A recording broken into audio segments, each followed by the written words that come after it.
But hello, ladies and gentlemen, and welcome to the Say Report. I'm your host, Devin Decker, and joining me, my host companion, Sejan Sarwick. Sejan? That's right, Devin. I'm over here adjusting levels before we even go. All right, here we go. Well, that's my fault. I kind of, you told me that you had a time crunch, and I just wanted to get started. Because having a time crunch in a time capsule episode, I mean, I feel like that could just end poorly. You just wanted to jump on that before I said it wrong, didn't you? I heard it in your voice. You need to understand that Will said, oh, it's a proper time capsule tonight. And I said, Sejan's probably still going to cock it up. So, and you didn't even give me the chance to win that bet, I thought I would steal that away from you. Yeah. Hi, ladies and gentlemen. It is 2/2/22, and people are losing their minds. Because of the date or because of everything else going wrong in the world? Probably both. Let's just be honest. It's a time capsule episode, so we want to make sure we're giving a proper representation of the world as it's going on right now on the 2nd of February, 2022, when we're recording this episode.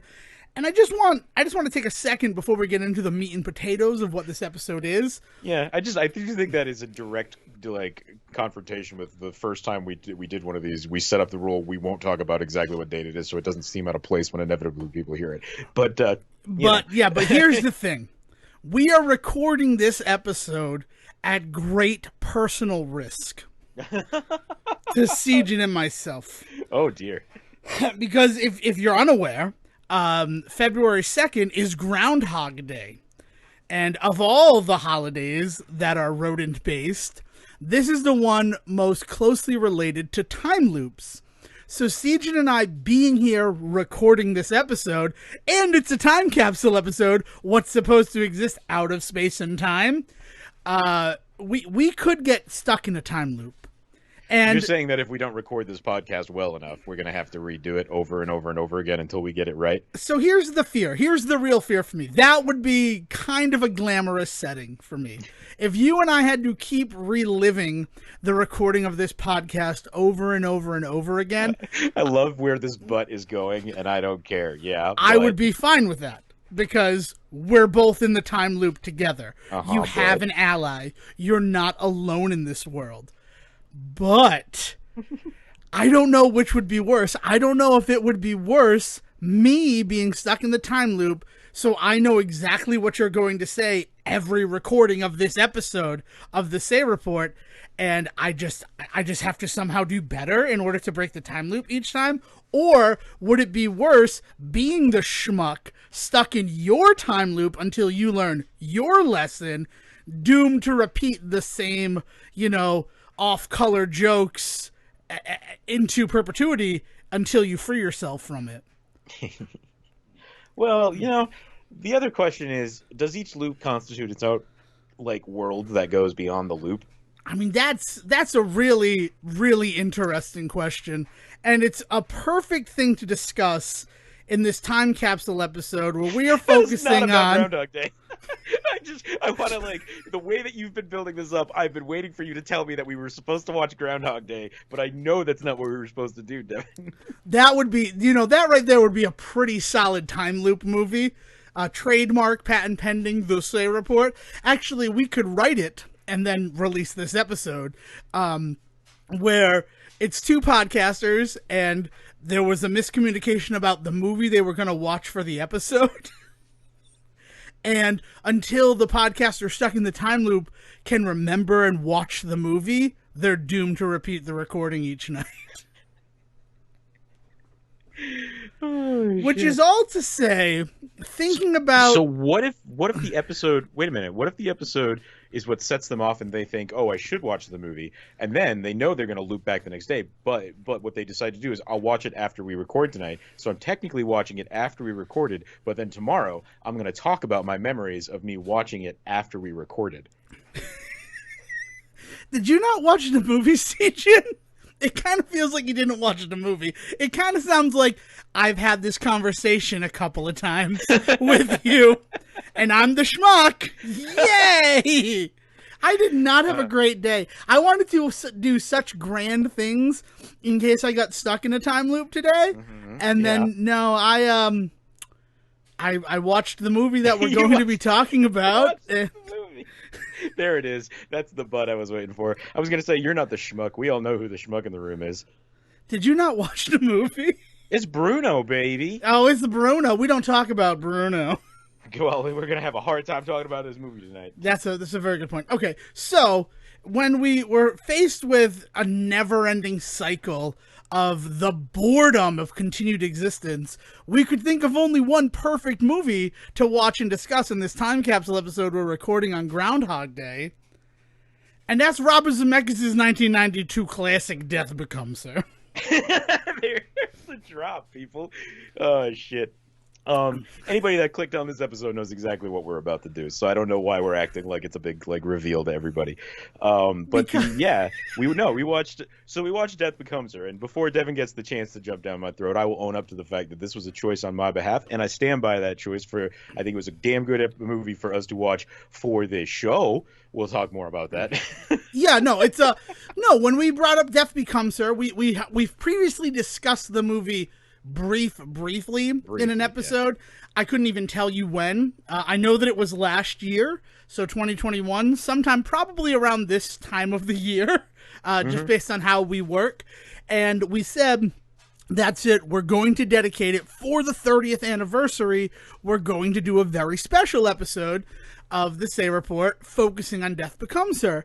And then lo and behold, as time passages, we remembered that, well, it's kind of the 15-year anniversary of when our friendship was galvanized, and we'd like to focus on movies we saw together in the theater 15 years ago.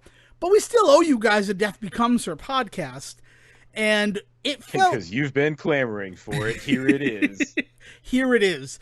As a time capsule, as a proper time capsule, too. None of this, I'm not going to be available on Monday, so let's record on Wednesday. We're recording this one outside of space and time on 2/2/22, and you're listening to it, honestly, I hope after July of 2022. If I just had to guess and already screw myself over, we're supposed to do these out of space and time, so you don't know when it is. But because it released in July of 1992. So it would be nice if we were prescient in some way, shape, or form. And it would also just be nice to have something nice happen about this movie. Man, Dave, you are down. I'm down. Here's the other thing, and we're going to reveal it here. This is the first episode of the Say Report recorded after Chair Watch 2022 has ended. I'm sitting in the new chair, and the new chair is not everything that I hoped and prayed for. Let's save that for a real episode. So we'll delve into more of it in a real episode. But it's kind of hard being in this most hallowed of spaces where I record the Say Report and not feeling as comfortable as I usually do. And all of these things that we've discussed are weirdly kind of thematic to the film that we're discussing tonight. Yeah, Death Becomes Her. I'm gonna take the reins on this one just for a second. Yeah. This is a movie that the first time I saw it, the first and only time that I saw it, was on USA Network at 9 a.m. during the summer. I had seen the promos. I used to watch USAM. I loved USAM. It's probably why I care about shows like Ned and Stacy and The Naked Truth, and when I bring them up with people, they look at me like, what the fuck are you talking about? What's the Fred Savage, Oliver Platt office show that was on for a while? That's just called Working. Working. I don't think Oliver Platt was actually in it. I think it was a guy that I It was not Oliver Platt. It was a guy who kind of looked like Oliver Platt. Yeah. Banya was the big part of that show. Banya from Seinfeld was a main character on that show. Not as Banya, but the actor. But I don't know that actor's name, and I feel bad about it. Also, Working in a Coal Mine was the theme song. Yeah, a weird show. That show aired at 10 o'clock on USAM. And then, because, it would be 2 episodes of that, and then 2 episodes of Wings, and then America's Funniest Home Videos. And that's what I did, and I saw the promos for Death Becomes Her all the time. They're like, Death Becomes Her. And then one morning, instead of the usual USAM lineup, probably when they canceled USAM, they showed Death Becomes Her, and I'm like, I'm going to watch it. Even with the commercials, even with everything, I'm going to sit and I'm going to watch this movie. I can't have been more than 12 at the time. I feel like I wasn't much older than 12 at the time. Yeah.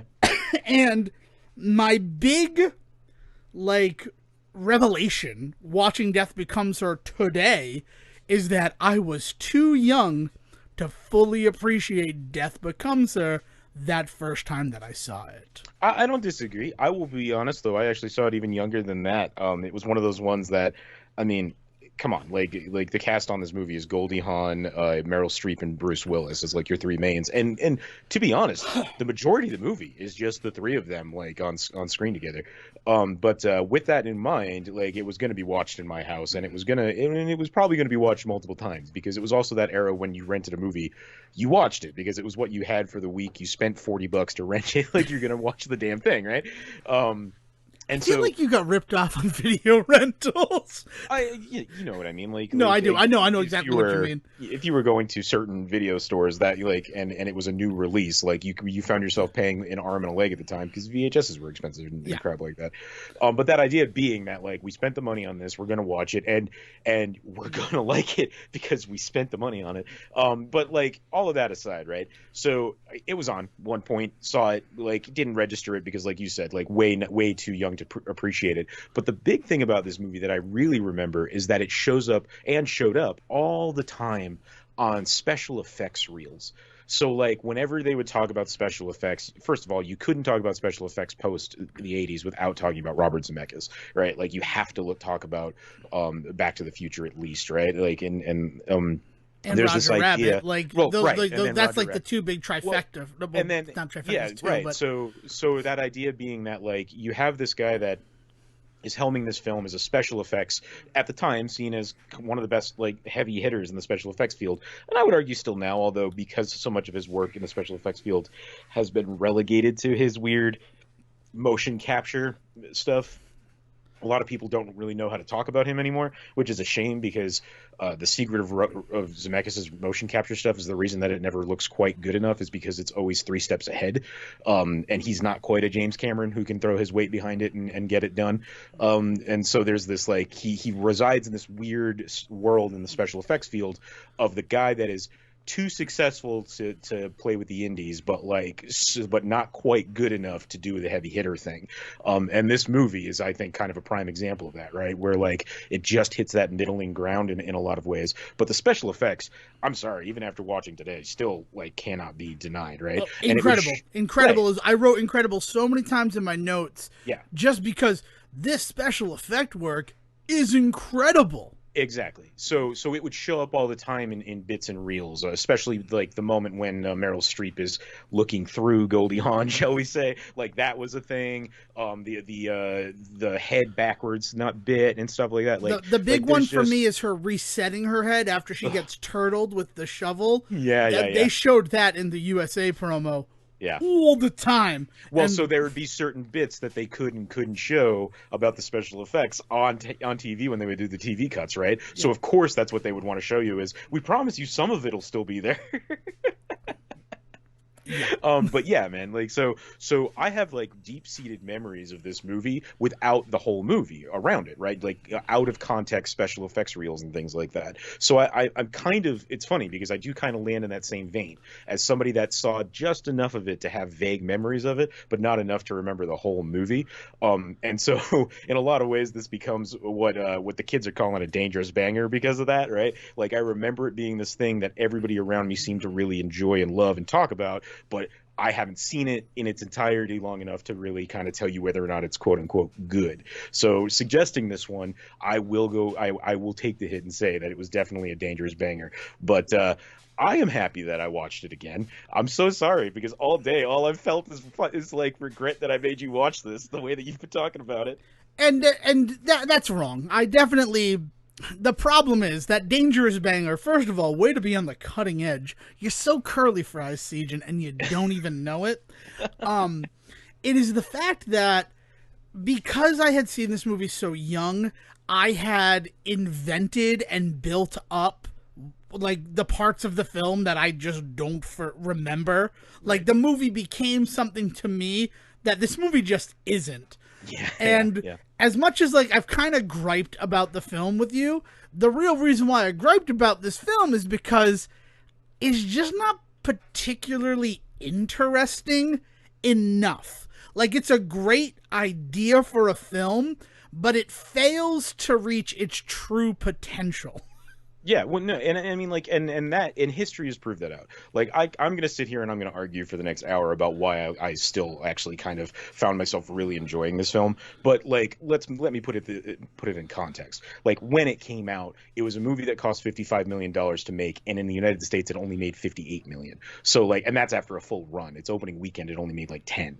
So like, this idea being that like it's not seen as a financial success. I guess if you look outside, like Google will give you this number like 150 million. So I'm assuming that extra 100 must be out of America. But for a movie this old and one that did this poorly, people don't really track that. So I can't really tell you the exact numbers on that stuff. The closest figure I could continually find substantiated was $90 million in international sales. Yeah, and that adds up, right? Like for what I saw in the end.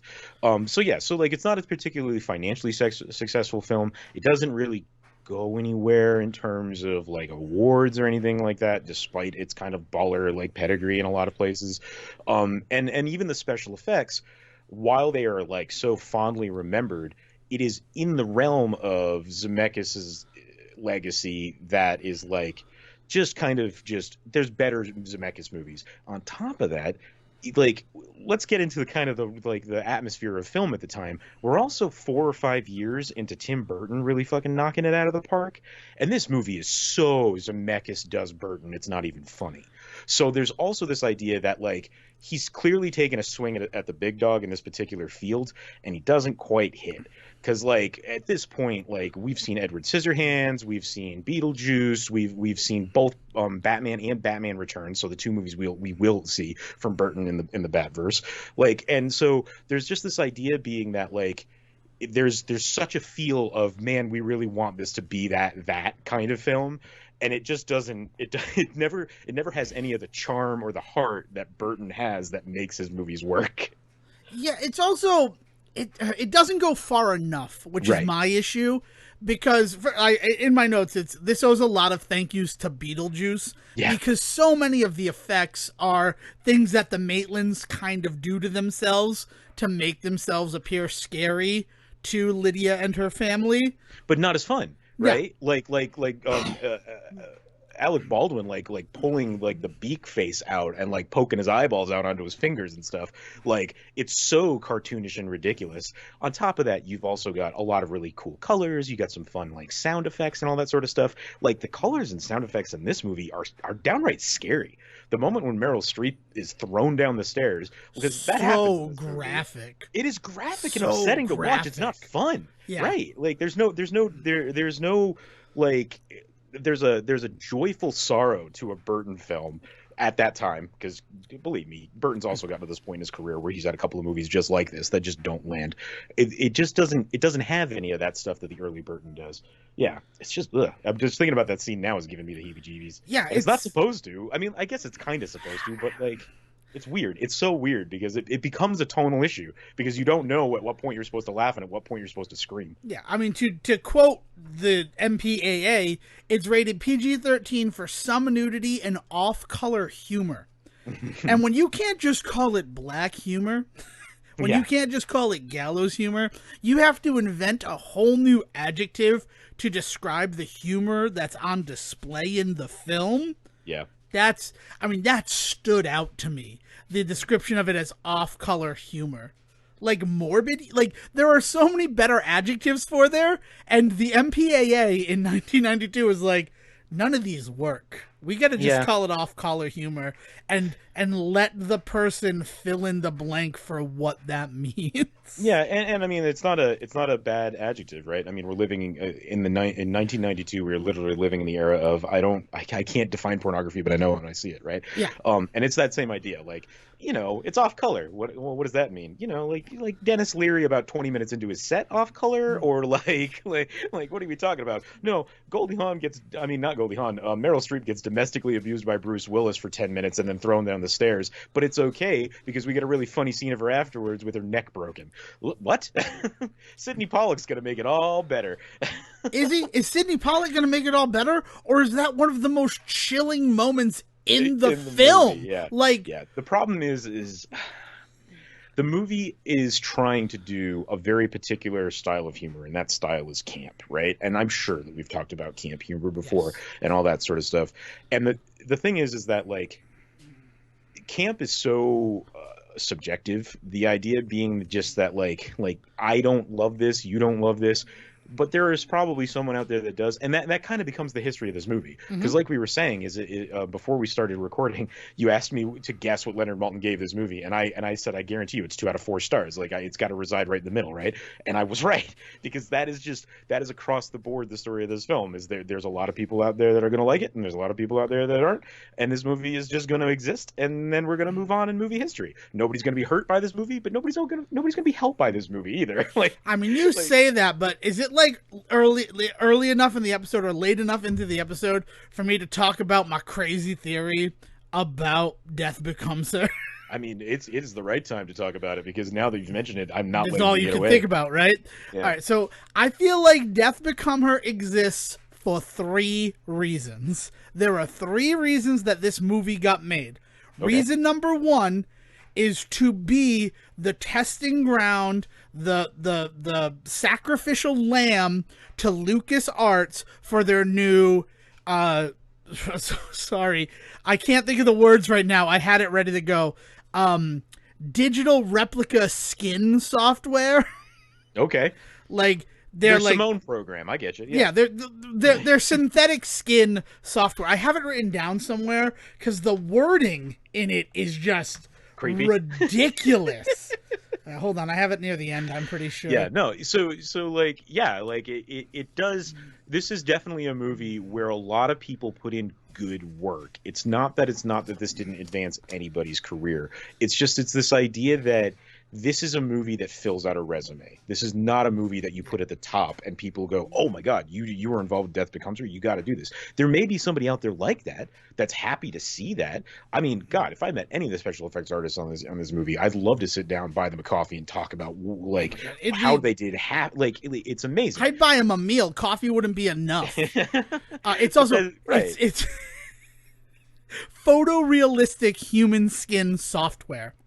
This is the first film that ever employed that. And so what is that, Dev? Well, it is using computer software to digitally recreate human skin that looks real enough to trick your eye into believing that's real human skin. So you believe that Meryl Streep's neck has been twisted 7 or 8 times, and that she is walking around backwards because her head is facing that way. You believe that her neck has flopped back, broken, and it is now her talking from over her shoulder blades at you. You believe that the skin is real that you're seeing on screen, even though it's being completed by a computer. It's good enough that you don't think it's animated, but you think it's real. And that, right, so sacrificial lamb for the photorealistic human skin software, and that ultimately begets Jurassic Park a year later. Because it is proven on this film, they put it into work in Jurassic Park, and that's why the dinosaurs look so good. And that's why the people look so good getting killed. Like, to kind of give anybody out there another handhold for exactly where I'm coming from with this kind of stuff, with the special effects stuff, and this idea that like it becomes this like resume builder for people to really kind of like, you know, flex their muscles in certain areas that don't normally get the attention, I guess, is you remember the Martin Short one? Clifford? Kathleen Turner, A Simple Wish. Oh, A Simple Wish. Oh, God. Right? Unfortunately, I do remember that one. It's such a really deep, but it's another one that lands at about like 5 out of 10 for everybody. Doesn't really hurt anybody involved, but at the same time, like, there's some pretty wild shit that they do with some of the video effects in that. Like, you know, I remember moments where like Martin Short gets like flattened out. I remember that there's like moments when like faces get like smushed in by frying pan style stuff. Like, so it just like it's really weird to watch this film and try and pull out any of the stuff that's like hugely important to quote unquote cinema history, because if there is anything in here like it, it's not the kind of history that like you sit around and shoot the shit with your friends and talk about. Like maybe you pull it out at a bar trivia night if there's something in particular, but even that is there. This movie is just so kind of removed from any kind of like any timeline to kind of go back to what we were talking about earlier. Like Yeah. it seems like it's not that this movie's in a time loop. It's like this movie doesn't exist in time itself. It's nuts because the stuff that's happening, some of the visual effects that are in this movie, specifically computer generated visual effects, because the practical stuff and the makeup work we could go on and on about, and we intend to, but we're focusing on the computer generated stuff right now. Yeah. Some of it looks better than the other computer generated effects that you're gonna get for like the next 15 years. There are movies being made today that are making more money than this movie ever made that have worse effects than this movie does. But it really is. But if this movie didn't exist as that proof of concept at how good and just kind of disturbing we could make this stuff look using a photorealistic human skin software, it just feels so weird every time to say it. It's that. So that's theory one, that this film is literally, well, we have all these people together. They're not doing anything. Let's test out a computer program. Let's make Howard the Duck. Oh, yeah. Right. No, sorry. Let's make Death Becomes Her. Right. Let's make Death Becomes Her. Theory number 2, right? And remember, this is theory number 2 of 3 theories. This shit is really happening in Hollywood. I mean, you know, let's name the celebrities that you eventually see in this movie. You get an Elvis showing up. James Dean for a second is Jim Morrison, Greta Garbo, Andy Warhol, Marilyn Monroe. Who is it that's hinted at when Greta Garbo, Isabella Rossellini, which is actually kind of I think that's the biggest misstep. This movie takes a lot of missteps, but the one that kind of bummed me out is when Isabella Rossellini's Liesel character says, or like I want to be alone. And Meryl Streep is like, no, her? Really? And it just sort of leaves it there. And if you know it's Greta Garbo, even though they also butcher the line, because what Greta Garbo said was, I want to be left alone, not just I want to be alone. It's this great little moment. But then, standing with Andy Warhol and Marilyn Monroe in the third act of this feature is Greta Garbo. And it's just like, now, like, you had a nice moment, and you kind of ruined it by, like, holding my hand. By being like, oh, we want to make sure that you get it. And this film is very hand-holdy.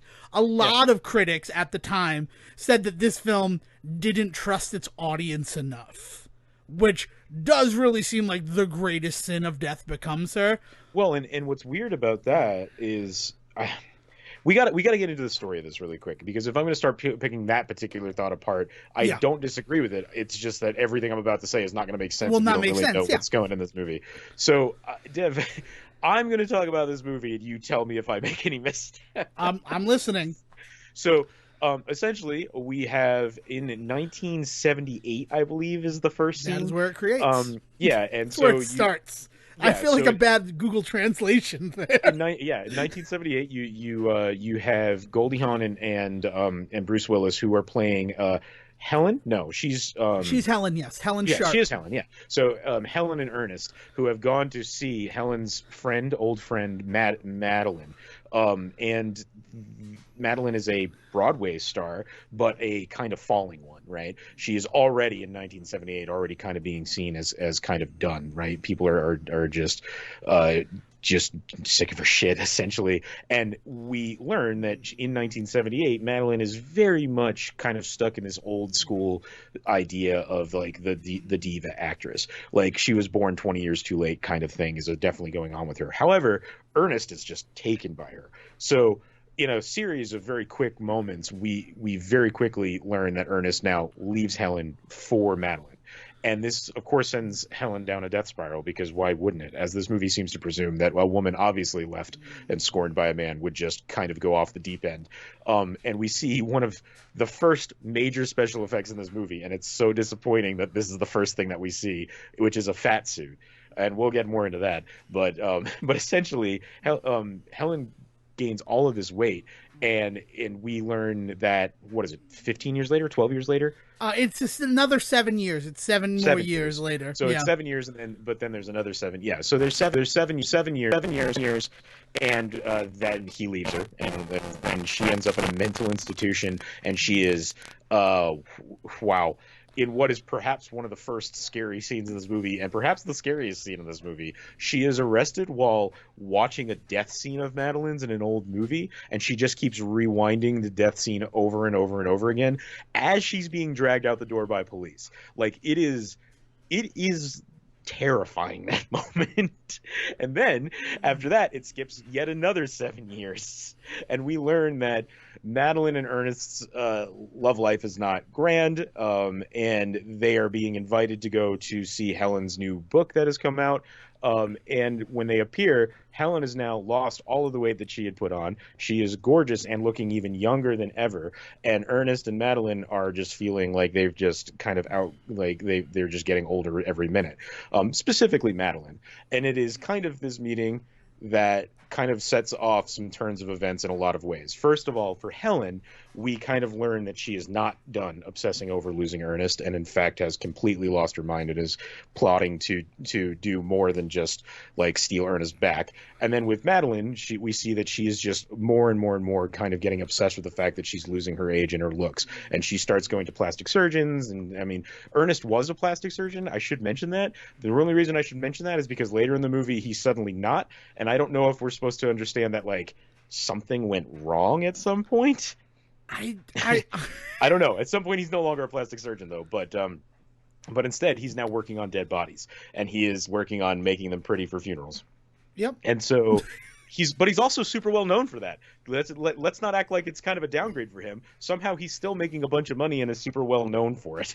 So that's still okay. He's who you call. Like Ghostbusters for ghosts. If a celebrity dies in a compromising situation, like, I don't know, drowning in the hot tub during, oral sex, he's the one you're going to call to make him look like that's not how they died. And so now this is like 30 minutes into the movie, and now we're going to finally get to the plot of this movie. Because essentially what happens at this point is that Madeline, in an effort to maintain her age, is doing anything she can. She's going to a surgeon. She's been sleeping with a younger man in order to kind of feel better about herself. Of course, that goes sideways. So now in like this last name was Dakota. She didn't lose anything in that bargain. Oh, come on. It was Steve. It was York, Steven. it's like a nobody. Nah, he plays Larry in The Stand, the Gary Sinise version of The Stand that I love. Adam York. But anyway, so she loses this guy that she's been sleeping with. She's met Helen and she's out of her mind, and so she decides that she's going to go to her doctor, and she's told that whatever process she's getting can only be done every so often. She walks in the door and was like, I'll give you anything I have to do this process early. And basically, being good doctors, they're like, no, we're not going to do that. However, one creepo in the room is like, I've got something else you could do, and essentially sends her to Isabella Rossellini, the vampire. So Shangal, who actually owns the beauty place. Yeah. And the thing is, and just because your timeline is off, and it feels like the timeline in everyone's remembering and reminiscing of this movie is off, everything with Shangal and Madeline being told about Liesel happens pre-seeing Helen at the book signing. No, it doesn't. Yes, it does. I'm watching it right now, and it definitely does not. Okay. It is the night that Helen goes to the house in the dress. That is where she is. She is off going to go and see Liesel to get the right, the night that she goes to see Liesel, but because she gets the invitation to go to the book signing, that's what sends her to the spa where she tries to get a plasma separation treatment, right, which is real. That's the scariest thing about this movie. Right. So it all happens basically within it looks like it happens within one day. They're invited to go into the book signing. So the day of the book signing, she goes to the spa to get a touch up before she goes to the event. Right. Because she wants to look better than Helen. And it doesn't pan out. So she's pissed and she's feeling ugly and all of this stuff, and she's feeling old and all of this when she goes to see Helen. And then boom, lo and behold, Helen has been beautified somehow. And keep in mind that I'm using a lot of this language in the terms of what the movie wants us to believe. Yes. There's a lot of issues with image and age in this movie that I don't necessarily agree with, and we'll get to that. But I just want to make sure that I'm clear that when I use these kinds of things like beautified, that's what the movie wants us to understand, that's what's happened, is that they put her in soft focus. There's a bunch of light on Goldie Hawn, and so like suddenly she is the most beautiful woman that Ernest has ever seen, but also Madeline has ever seen. So yeah, there's a little bit of jive to the timeline in that she does go to the spa earlier in the day, and she's told about the idea that there's this experimental treatment that she should get in on. It's only for exclusive people, and she rejects it at first. Yeah, and I feel like that's important stuff, and I know that I'm being hyper pedantic about it, but it's just like every synopsis I find says that she sees Helen, and then when she finds out the secret, she's willing to do it herself. But it's not like Helen tells her about the secret. She had already been informed. It's just, I'm sorry. Yeah. I know I'm being pedantic. Well, because we haven't gotten to the fact that there's a secret yet. Yeah. So there's this idea that something has happened to Helen to make her beautiful, and it is not really hinted at or implied that it's anything too spectacular other than it's been 7 years. But Madeline is willing to do whatever it takes. And see, this is where I'm kind of okay with the fact that they don't reveal too much just yet, because I start to get like Prestige feels where like you have like Hugh Jackman, who is watching Christian Bale just succeeding time and time again and can't figure out the trick. So he's doing everything he can to his own body. And like at some point it leads to him losing his fucking mind and killing himself over and over and over again. It's essentially that, right? Like Madeline goes down this death spiral where she's trying to do whatever she can. So she finally, after rejecting this experimental treatment, decides to take them up on it. And when she arrives at Isabella Rossellini's house, I no fucking joke started thinking like, has she been in a vampire movie? Is this like a bit where she's just recreating something that she did? Like, was she in like one of the old Bela Lugosi ones or something? What am I not remembering? Christopher Lee could have stepped out of the shadows at any moment. I would have been totally on board for it.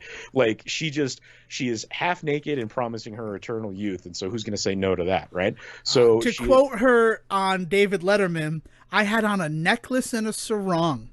And just to give people the other side of the coin here, when she went to Isabella Rossellini's house, I wrote, there's a light, and then anticipation. Mm-hmm. Just proving the campiness of the Rocky Horror Picture Show vibe that they are capturing there. Yeah, the guy that opens the door, who we learn later is either Tom, Dick, or Harry, right? Like that is literally the names of her helper boys. Is this guy like Fabio-esque open shirt, but with like this awesome fucking like not like Star Wars but like knockoff Star Wars style belt around him. Like he looked like Flash Gordon's younger brother or something. Like it was ridiculous.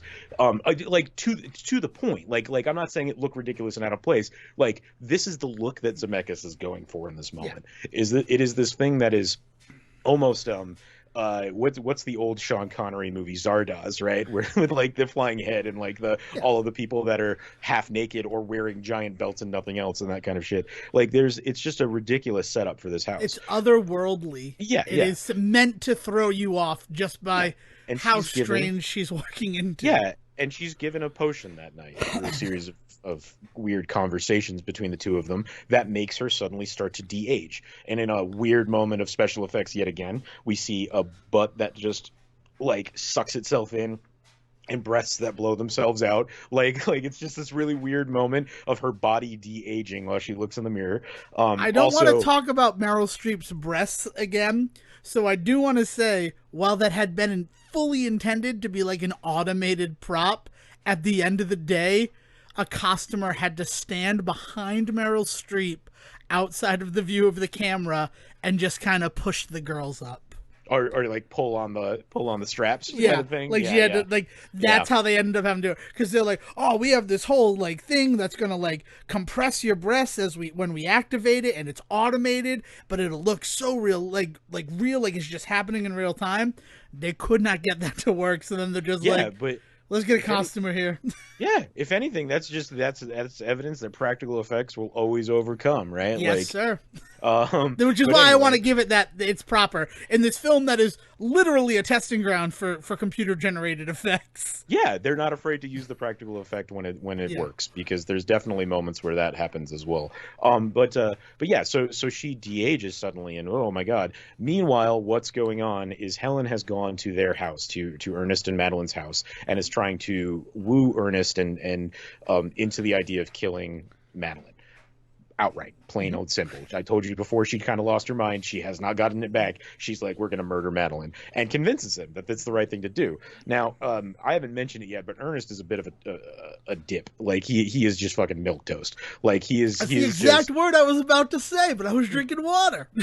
he's just kind of like nothing, and I mean that because like he's not just boring. He's also not very intelligent. He's very good at what he does because, as I mentioned, at this point he's now working on bodies, was a plastic surgeon. So it's not that he's not good at what he does in particular. He's just literally good at nothing else. And that is put on display 1,000 times over, including this very night where they make this whole elaborate plan about how they're going to poison the wine glasses at dinner tomorrow. She'll just keel over. Nobody will ever know what happened to her, and they'll run off and be happily ever after. Maybe. I think she's probably planning to kill him too, but that's going to come later. But anyway, this idea being that's going to be this whole plan. They agree to it. Helen leaves, and then the very first thing Ernest does when Madeline walks home is kill her. So he throws her down the stairs. We're privy to a pretty disgusting display of, as I said earlier, domestic violence and then eventual goofy special effects to make it all better. In his defense, yeah. He was very angry with her and did like have her. It was choking her. And then the only reason he pushes her down the stairs, because he doesn't throw her down the stairs, he very much pushes her down the stairs, it is a crime of opportunity. Because he pushes her to the top of the stairs, and then he has that moment where he could pull her back in, or just sort of poke her, and she'd fall. And, well, we know what happens. Death becomes her. So, never hire Devin as your lawyer. I sure as hell won't after that defense that he just put out there. No, well, I'm not trying to defend him. He murders her. There's no doubt. But yes. He could have made it look like she fell down the stairs. We were in a heated argument, and she just stepped backwards down them. Through a series of goofy events, we learn that the magic potion that she drank is actually keeping her alive, despite the fact that her body is mangled. And so they go to a doctor. That's a funny scene, blah, blah, blah. The next important scene is the next day when they've come to the agreement that he's going to try and fix her. And he's kind of on his, like, mad Dr. Frank moment where he's trying to put her back together and spray paint her and all this beautiful stuff when Helen shows up, thinking Madeline is now dead. Madeline has now been killed after the night events before. And lo and behold, she hasn't. There's a whole bunch of freak out moments. And then at that moment, Madeline decides that I don't think it was in that moment she decided, but in that moment she goes forward with her plan to kill Helen, in which case she blows her away with a shotgun. And then we learn that Helen has also been privy to this magic. And so she comes back to life. So now we have Madeline who's falling to pieces because her body is falling apart because she fell down the stairs. And we have Helen who's falling apart because she now has a gaping hole in her stomach from a shotgun blast.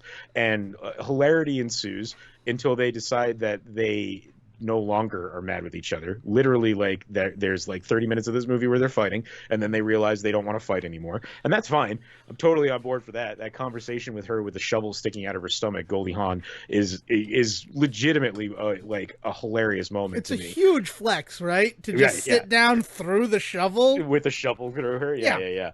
And then they realize though that with what's happened to their body and what could potentially happen more to their body, that they need somebody like Ernest to help keep putting them back together again. And so they determine that it's best to give Ernest the potion as well. So they drag him to Isabella Rossellini, and he decides in his only moment ever in this entire movie of any real confidence, I guess we're supposed to learn that is his turning point, right? Because we do learn that after this, he does go on to live a pretty big life. He decides he does not want to take the evil potion. There's a couple of moments where he's in danger, but he never really is. Even the moment when he's hanging from the roof, this movie has proven time and time again that it's never going to be as mean to the men as it is to the women. So I was never really worried for him. And so at that point, he does escape off into the sunset, and then they flash forward 37 years later. So what would be 2029 if I did my math right? That's correct. So in years yet to come. Yeah. It made me a little sad that we're doing this in 2022, because if we had any forethought, we would have done it in 2029. And then and at that point it would have been us with the potion in us already. We flash forward to Ernest's funeral at a very old age. We learn that he has lived a very full life since that night, and the two women are in the back just being catty as always. And then the final shot of this movie is them booing his funeral, walking out the door, tripping down the stairs, and then falling to pieces. And they might as well just be doing a Statler and Waldorf bit, like, for the last 5 minutes of this movie, and then credits roll. And that is the entirety of this film. And with like with just weird fucking dark bits of humor just thrown throughout. Like when I said that like Meryl Streep fell down the stairs, they drag her to a doctor, played wonderfully in the moment by Sidney Pollack, and who reacts honestly the most real of any person in this entire movie when shit goes sideways. He's like, I don't understand what's happening, and he starts like popping pain medication to the point where like he kills himself. Like well, he literally like drops, and in the hospital that they're in, they then have to cart him into a room and start working on him. Yeah, so he takes That's a supposed sip to be a joke. From the flask. He takes a sip from Bruce Willis's flask, and then he takes nitroglycerin because of the way that he takes it. Like, it's very deliberate. Yeah. He is taking heart pills because heart pills, they would be that size, and you're supposed to literally put it on your thumb and put it underneath your tongue so that it gets into your bloodstream quick enough to stop any sort of like heart issues that are happening. Right. So literally, and the thing, the two words that I wish Sejan had used in his synopsis of this is they're clinically deceased. That's the word that this movie loves to use. They never say it in the movie, but all of the marketing about this film, every article I read about it talks about the fact that because of the fall down the stairs and the shot with the shotgun, they're now clinically deceased. They're dead. Yeah. They're legally dead. Right, and so the bit about him working on dead bodies and being able to make them so beautiful suddenly becomes into play. I mean, this movie is a movie full of Chekhov's guns, Chekhov's plot points, Chekhov's women, Chekhov's like Chekhov's everything. Recreation of the Sistine Chapel ceiling in stained glass. Yeah. So there's this moment. Yeah. So the flip from everybody talking about how great he is with dead bodies to suddenly now they're dead and they need somebody that can work on dead bodies, right? And like the joke that's early on to show that he can't talk to that woman is she says like, "Oh, you worked on my mom. What's your secret?" And he just goes off on this like super cold explanation about how he just buys garbage spray paint and that seems to be the big thing that like works for everybody. Yeah, and mannequin spray paint. Right? She's so horrified, but like, you asked how the sausage gets made? Don't be upset when I tell you it's full of pig guts. Yes, but anybody worth their salt would know that you don't talk to another human being about their dead mother in that cold of terms. Like, you make something up. What's your secret? Oh, well, she had a lot of life in her, but anyway, like you don't do that. that's what Sejan would do. Let me tell you, that moment for me was the realest moment. Is like an artist being asked, well, how do you do it? And just going off on the most esoteric, clinical explanation of how they create their art because nobody's ever asked me before. Yeah. And then no. I wanted the story. I wanted what's going to get you voted through on America's Got Talent, not the truth. Yeah. But the two people in this movie that do recognize him for the gory truth of what he is capable of are these two women, these two horrible women. So this is a movie that is full of horrible people, and the three worst of them are these three main people. And the only saving grace of that for me is that they found each other and they're not harming other people. There is no like I get the weird vibe from this movie that I also got from something like not Truth or Dare. What is it? The dark comedy that came out last year, all about the wedding, where they get married and then she finds out that like they hunt the bride on like the wedding night and shit like that. Hide and seek, Ready or Not. Ready or Not. I think yeah. It's Ready or Not. So like that kind of vibe, right? And nowadays, and this is probably like a post 2000s thing, as we've talked about many times on this show, but there's a lot more of a mean streak to people that don't necessarily deserve it, and that is what makes horror in 2020s, right? Is the idea that like sometimes the people that get hurt are not the ones that deserve it, versus like back in the 70s when it's like, oh well, you commit this sin, of course you're going to be the one killed at the camp. When they were morality plays. and so this movie wants to have its cake and eat it too. It wants to be that kind of horrific thing that's happening, like this poor woman that's been slighted by this man that left her for this beautiful woman, and now suddenly like she wants revenge, and does she deserve it? Maybe this is too far. Maybe like there's all of these weird like you said, like the morality, right? With the morality plays of earlier like horror movies and horror comedies, it's pretty clear who the good guy is, who the bad guys are, and you're rooting for the good guy. And I'm not saying the good guy always wins, but it's very clear this is the good person. right? In this movie, they don't want to do that. And like I said, that's something that kind of sticks around to movies now. The idea that there's not always a good person, or if there is a good person, the good thing's not going to happen. Like all of that stuff is just all over our movies nowadays. And it just feels really it becomes really hard to watch for as somebody that can have maybe sometimes too much empathy for what's going on screen, like, you know, and a lot of people will tell you that that's part of the reason that they can't watch scary movies and things like that. And so this movie is completely devoid of that conversation for me. As much as it wants to have that conversation, these three people are horrible people, but there is no other person in the mix that I'm like worried about. Basically, there's this idea that like any of these three people could get killed, and first of all, clearly the stakes are removed because now nobody can die, but on top of that, there's also this idea that they kind of deserve it.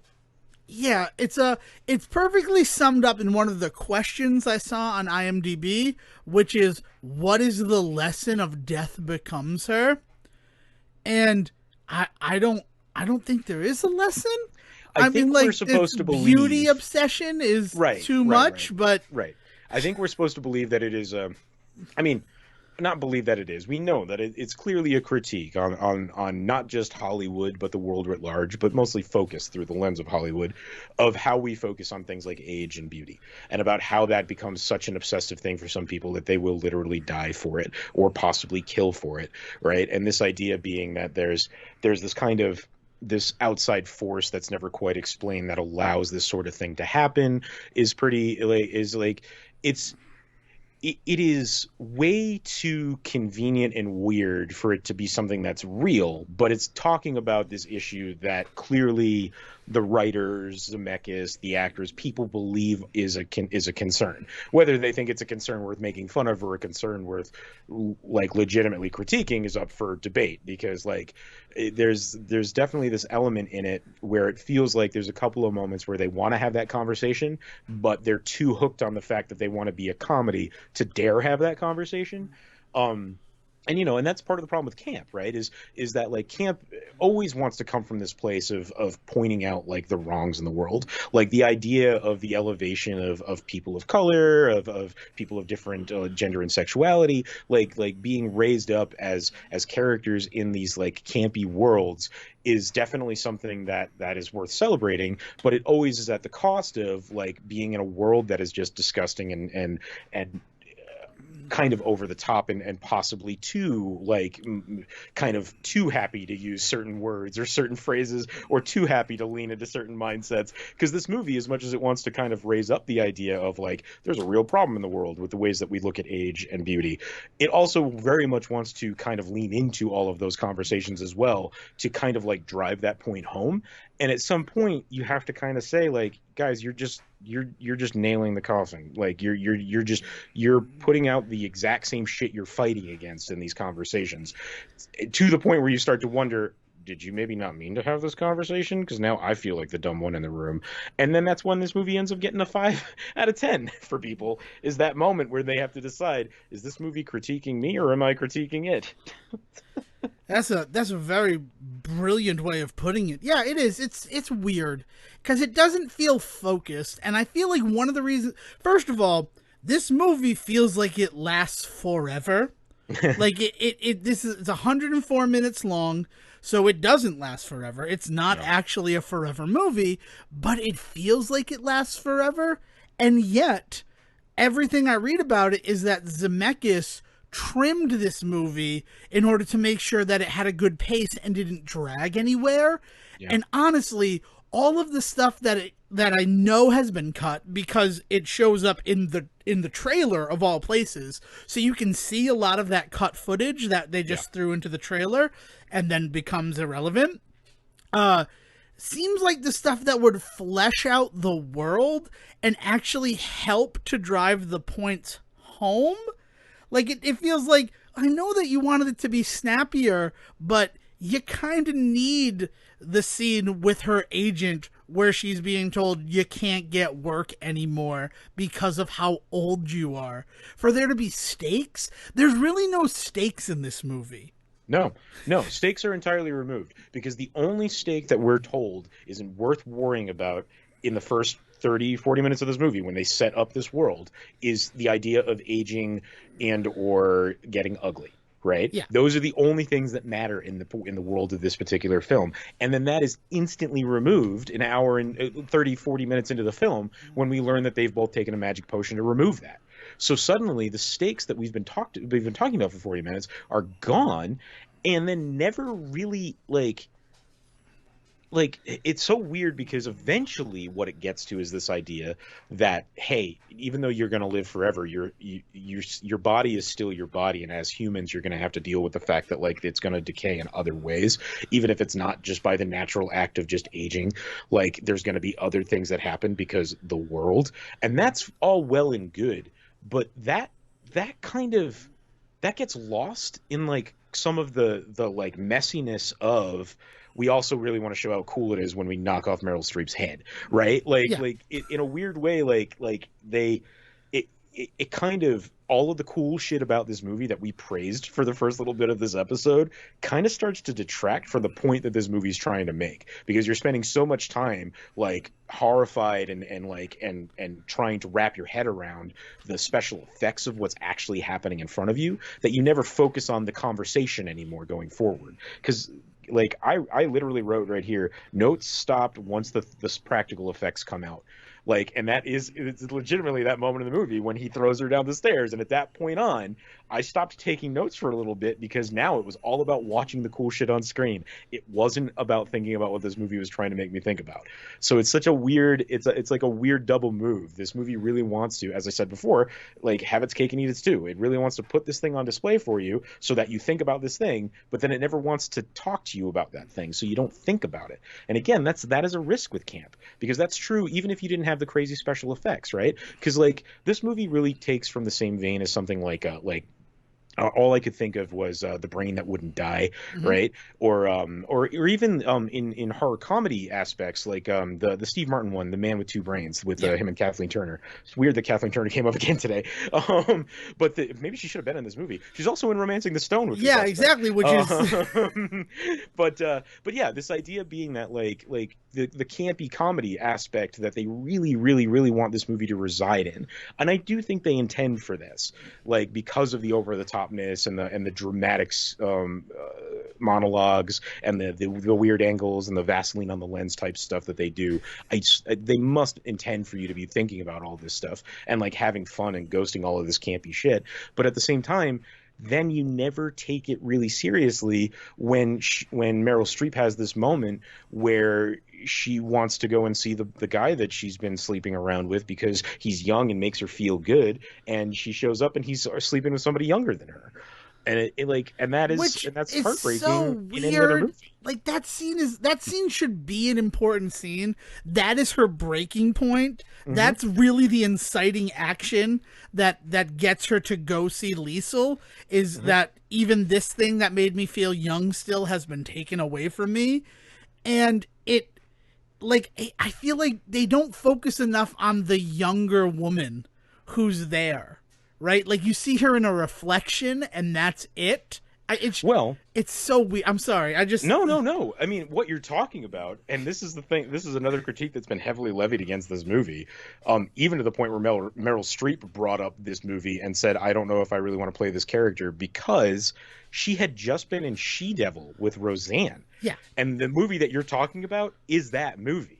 Where Meryl Streep plays the younger woman, and as we're told by the film, like this beautiful woman that the husband has left Roseanne for in order to pursue whatever weird midlife crisis he's going through in that film. Yeah. And that movie becomes about Roseanne versus Meryl Streep. And so Meryl Streep makes this movie, and she seems completely kind of like, I kind of want to do this movie, but it seems a little bit like She-Devil. Meanwhile, She-Devil, she was like, I kind of want to do this movie, but it's a little bit like Simple Angel. What's the American name for it? A Cry in the Dark, I think is the name of it, which is the weird movie she had been in before that. And like that's the one all about the dingo ate my baby, for anybody out there that's wondering. But A Cry in the Dark, that's the name of it. Mm-hmm. Yeah, and so she's been doing this weird streak of movies kind of just like this, where she plays this kind of this woman that has been kind of left in the world is leaving her behind, is what Yeah. right? And so this idea being that like she's kind of found herself in this string of playing these characters and is critiquing it. And to the point where people point that out about this movie, where they're just like, Meryl Streep seems to be getting into a bit of a rut. And that's like a weird thing to levy against this film for a character in this film that's feeling that same way. It gets to be a really weird kind of like Ouroboros of like Hollywood eating its own ass at some point. Like, and Yeah. so I applaud this movie for that, because it does actually kind of in a weird way kind of make Hollywood face itself, and Hollywood does not come out looking good. Right, especially when you consider the big talk in Hollywood is that once a woman is 40, she's done. Nobody wants to see her on screen anymore. And your three female leads in this movie, Meryl Streep, Goldie Hawn, and Isabella Rossellini. Meryl Streep is 43 years old at the time of this film releases. Yep. Goldie Hawn is 46, and Isabella Rossellini is 39. So, like, if you're mounting an attack on that Hollywood, like, nobody's gonna go see a movie with a woman who's in her 40s, like, this is your lineup. These are the people you want to have there. But then when you look at those other films that Streep was doing, and it just makes so much sense that she was rallying against the Hollywood machine, which had given her so much with this wonderful career, but now was about to say, we're done with you because we're just done with women in their 40s. Yeah. Well, and then you and to that same kind of point with Goldie Hawn, you have an actress that is very happy acting, has talked many times about how like acting was just not what she ever wanted to do. And I mean, like, very early on met kind of the love of her life in Kurt Russell, even though they've never really they've always done the on and off thing, but always, you know what I mean? But she is also somebody that is kind of divorced from that machine, but very aware of the ways in which it is kind of working against her. She doesn't care to fight it, whereas Meryl Streep is on the other side of that coin, where it's working against her, but she does want to fight it because she is determined, because she wants to keep working. Yeah. And it's very interesting to see the way that their careers go later, where like Goldie Hawn, like, I love her, but she does not work as much as I wish she did, you know. Meanwhile, Meryl Streep, who I mean, I look forward to every time she's got a movie coming out, but I mean, like, I bank on it once a year at least, right? Yeah. Yeah, she certainly didn't let it slow her down in something like this. I think one of the big issues, though, that you didn't touch on, because you say the stakes are, you know, you're getting old and all that. There's this one throwaway line of take care of yourself. You and your body are going to be together a long time. Be good to it. Yeah. And that makes sense. Like, it's like, don't die in an accident. And I specifically think the only reason that they die is because they're killed. It's the fact that they're murdered. If they avoided anything that could kill them, I think they'd be okay, especially when you consider all of the people who are alive and thriving at the party. Oh, right. Yeah, so there's this idea that, I mean, it's the old inner beauty becomes outer beauty by the end of the movie trope, right? Yeah. Like this idea being that like they are given the same gift that we see that people like James Dean and Elvis have been given, but the difference being that they didn't take care of themselves like these other people did, right? And then so, or even to that point, Isabella Rossellini, who we learned very early on is actually, as a character, 80 years old in this movie, right? 78, She's I think. 71. 71. Yeah. And she may be older too. Like, there's a lot of talk about that could just be what she says in that moment. People, yeah. To just not completely knock the socks off of somebody. Yeah. I mean, I stand by the fact that I'm pretty sure she's a vampire, so she should be like 300 years old. Oh, I mean, Cleopatra, there's so much Egyptian in just everything about her that the thought process is this is Cleopatra, and she found this and has just been alive forever since then. And at such a young age, she just ran away. I hope so, considering the true story of Cleopatra is a terrifying one. But anyway. Well, it's much better if she's a somewhat mystical vampire creature in charge of her own like future and stuff like that, right? Yeah. But there's so there's a lot of like weird stories about that, and that moment is definitely there. And it becomes this story about this idea that just like it was never about their bodies to begin with, that possibly like this is the question that I have by the end of the movie. are we supposed to understand that the reason that everybody told them that they were kind of ugly and aging out of their careers or their lives was because they were always kind of terrible people inside? But we're never given any counter to that, right? Like there's no 50-year-old woman that is beloved by everybody despite her age and looks because she's kind, right? But I wish there was, because Oh, I you feel mean you like wish that Tracy Ullman had stayed in this movie instead of getting cut out? Like, Yeah. because that character existed. That Yeah. character existed, and she's just a bartender that Ernest eventually finds, Yeah. and he's taken with her because of her kindness, Yeah. having seen the evil that exists within these two women. Well, and that's it, right? Is I feel like what becomes the story, and the idea that we are presented with the stakes are this and then the stakes change, that is movie making. That's Mhm. And good movies though will make you understand why the stakes changed, and then the next time you watch it you go, oh, I thought this was the important thing this whole time, but really this is what happened. Like, that's just storytelling, right? It's the journey. Yeah. This movie, like, it doesn't ever let you believe for 2 seconds in the first 30 minutes that it's going to be about anything but this idea of age and beauty, when really it's all about the idea of like inner self. Like it doesn't earn that turn. So when it says that, like, you'd be forgiven if you didn't buy it / missed it.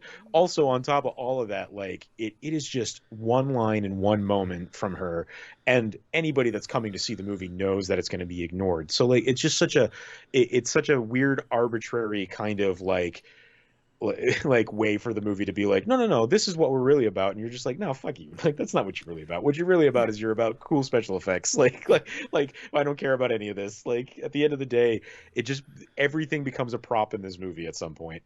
Yeah, it's one of those situations where that line, honestly, is one of the lines that I clung to as a child, because that whole idea, and it's like, oh, okay, so because she dies, like, that's what fucks up her whole body, and that's why she needs her husband to maintain her and everything.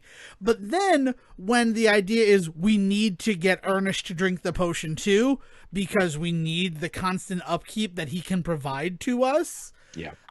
in my head, what I thought happened was that was sort of the bargain that they were able to cut with Liesel, was there are a bunch of people who need upkeep, and we just don't have anybody who can do that for us. Well, I honestly thought that was what was going on up until the moment when that's not what's going on in this exactly. movie today. Like when they first show up with him and Liesel starts talking to him, I thought that I was waiting for that moment of her being like, we're going to make you young forever, and you're going to become like my personal like doctor to the stars for the rest of eternity. Like, I thought that was going to be the bit there, and then it just wasn't, and I was just like, oh, yeah, okay. So like, and then there's this implication that they have not even yet told her that they're dead. That comes up later. Yeah. And I was like, shit, did she really not even realize, like, they just brought this dude here and she was just on board with it? Where's the moment where she goes, no, I'm not going to do this for every motherfucker in town? Like, where's that moment then? Right. Like, and that's the thing. There's just so many things that just happen. Yeah. And opposed to, it'd be all right if we saw that conversation of, we need you to give it to him. Well, why would I give it to him? What can you offer me, right? Right. Because like I don't need more money from you. I didn't need your money anyway. I just wanted to. It was just fun for me to see how much you would pay me, right? Right. Like, it's one of those weird situations. But that conversation of upkeep, baby, he's the guy that people go to right now. And eventually we're going to fail, right? And we're living proof of that. It's just that scene really means something. Because even if she is 71, I find it hard to believe that he couldn't offer something to her.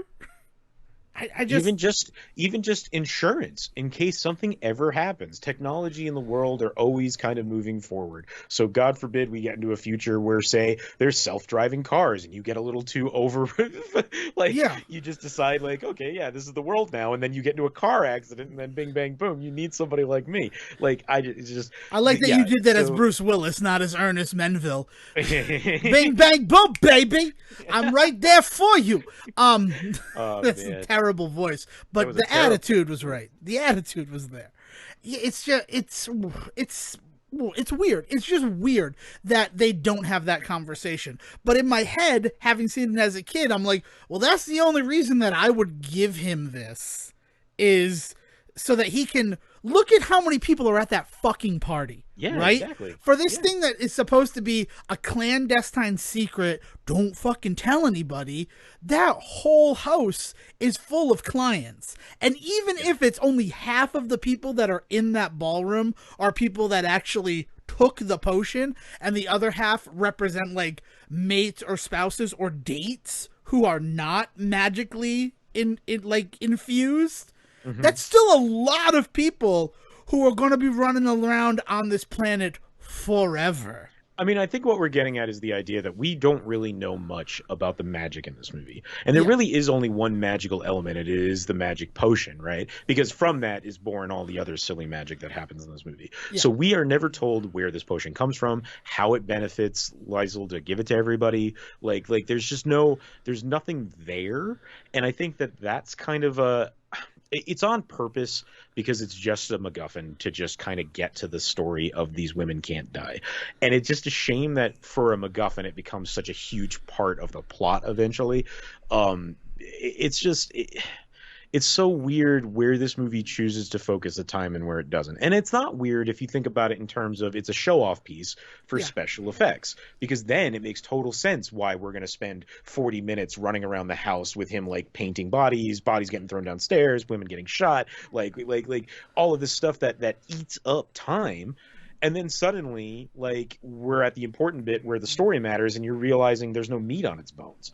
And it's just it's a shame, because there's so much potential there for that. But I guess I have to ask at this point, if that wasn't the point in making the movie, though, then didn't they just do what they set out to do? Like, if the movie was really just a showcase for them to do this kind of weird special effects stuff and freak the audience out, they succeed at that. Yeah. Which I think this is a good time to lead into that second theory, in the fact that this is also a sacrificial lamb to introduce what seems like the most absurd thing possible, right? That all of these people in Hollywood have taken a magic potion and they will never die and live forever. And by putting it into a movie that will ultimately be a failure because there's no real substance, no meat on the bones, it becomes this absurd little thing that happened in a movie, and that can't possibly be what's going on. Yeah, right? What was the there was a term for that during World War II, because the Americans would do this, the Allies in general would do this with the Germans. They would put out a bunch of laughably phony information, so that when if and when the Axis ever got a hold of any real information, they wouldn't know to trust it, right? And that is a well-known tactic in espionage. So I from that angle, I'm on board with you. The moment where you lose me is the weird Hollywood conspiracy theories. Like I just can't. I can't go with you on that. I'm just because saying. Then you start finding yourself in some really dark corners of the internet, and the next thing you know, like the white supremacist that lives 3 blocks away is coming over for coffee one day. Yeah, exactly. Like, it's a slippery slope, and as much as I don't want to believe it's what's happening, but it's not hard to believe that, you know what, we're just going to put it right out there in this movie, and we're going to put 3 of the biggest stars in the world right now in this film, and people are going to see it, and then they're going to think, oh, what a laughably absurd idea. That could never happen in the real world.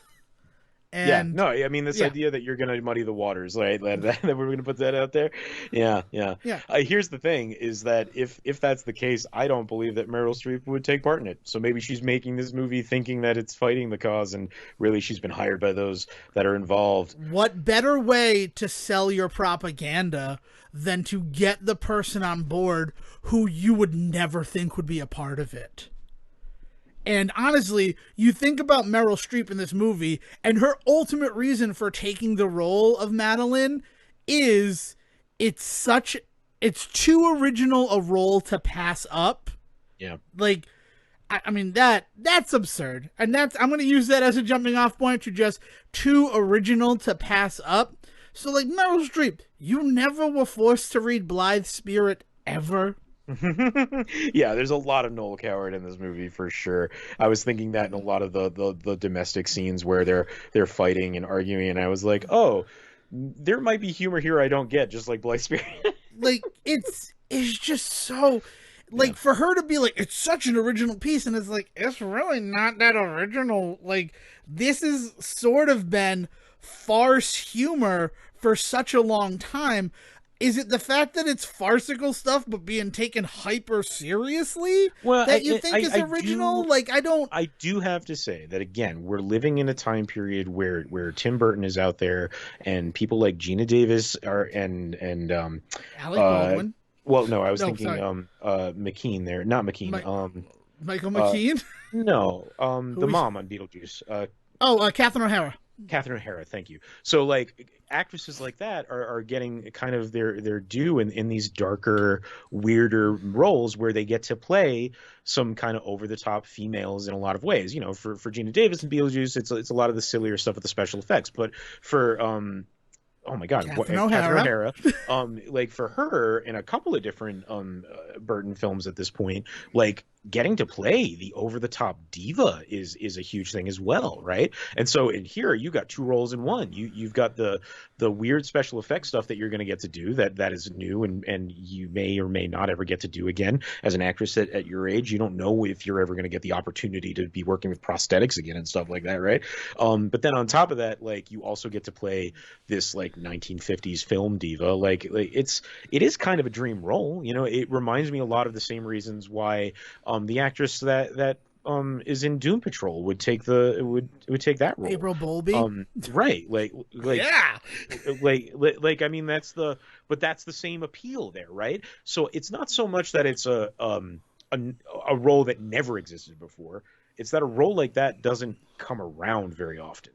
And if you're in that position where you're the kind of actress that is feeling that way about the Hollywood machine and that sort of stuff, that when like Robert Zemeckis, a known like A-lister director, comes at you with the ability to play a role like that in a movie opposite Goldie Hawn and Bruce Willis, like you jump on that. So like I don't blame anybody that has made this movie like jumping on board to make it, because like I said, in the end it sure as hell didn't hurt anybody to be in this film, and it may not have elevated them in the ways that they might have hoped at the time. But the other thing we got to remember about movie making, and we forget this a lot, but this is a job to It's people. a job, baby. So like at the end of the day, like they made this movie and then made three more before this one came out, and then this movie came out and didn't go anywhere, and that sucks, but they kept on working, right?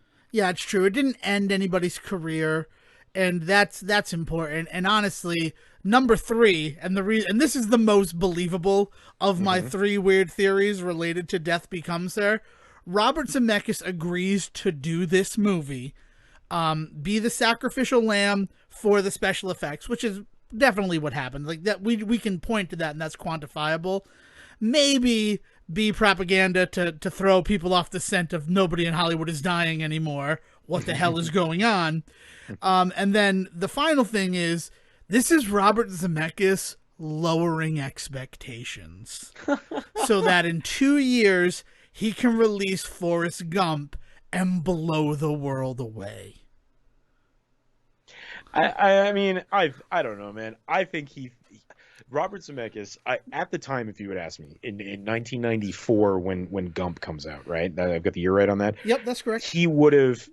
I think I would have maybe been more on board for that. The idea that like we were wondering, like Golden Boy Zemeckis from the Back to the Future films, can he pull it off? And it doesn't seem like it with Death Becomes Her. And then boom, Forrest Gump comes out, and suddenly it's Oscar season, right? Yeah. And so there's this idea that like at that time I would have believed it, but knowing what we now know about him, with the ways in which he's not been afraid to put his career on the line for more special effects heavy stuff, to the point where like he has really tied his horse to this really weird motion capture stuff that he's doing, and like I have to believe at this point that he just fucking loves this kind of movie making. He loves pushing the envelope. He loves kind of working with tech guys. He loves doing this kind of stuff where things are not we're doing something new. We're not doing things by the book. But also I know a hell of a lot about the ways that things used to be done. So when that something new doesn't work, I can still shoot the shot, right? And that's something that we talked about earlier, right? Yeah. So Zemeckis just kind of he strikes me as kind of just that kind of director he's a workhorse. Like, he's out there, he wants to keep working, he wants to be doing this kind of stuff, and he's willing to do the project that other people are not necessarily ready to put their lives on the line for, and he's lucky enough to be in a position to kind of do that. So I would tweak that theory only to say that he finally got to do a movie like this because of how successful he'd been. Not he did this movie so that he could come back and be more successful. Like, he had been so kind of riding the high horse that he was finally given the ability to kind of just do the thing he wanted to do. And this feels all over like a project that a director just kind of wants to do, and they're not so worried about it. And you can kind of feel the lackadaisical nature in that statement throughout this whole movie, right? This is not a movie from a director who needs to work to feed his family. This is a movie from a director who is just happy to be working. And sometimes those movies work and sometimes those movies don't. And this movie is like I said, a prime example of that kind of attitude throughout. So I guess where I would amend it just one step beyond that, right? It's real easy to be the guy who does a bunch of motion capture stuff, who does the walk once you have that Oscar. So if he is after Roger Rabbit and he's not being able to do this type of stuff that he wants to do, right? Everybody is kind of looking at him like, we want you to do more Roger Rabbit. We want you to do that type of stuff. So he finds this project that, again, pushes the limits of special effects, right? And at this time, he has to have some idea about Forrest Gump, right? Just because of the epic that film is. Like, he didn't step in and shoot that movie in 30 days, right? Yeah. And he must have had some idea about the whole inserting Tom Hanks into existing footage technology, right? Yep. Yeah. And he's like, all right, well, I can do this movie after Roger Rabbit, and then everybody will again be expecting the next big thing from Robert Zemeckis, and I'll have a target on my back this whole time.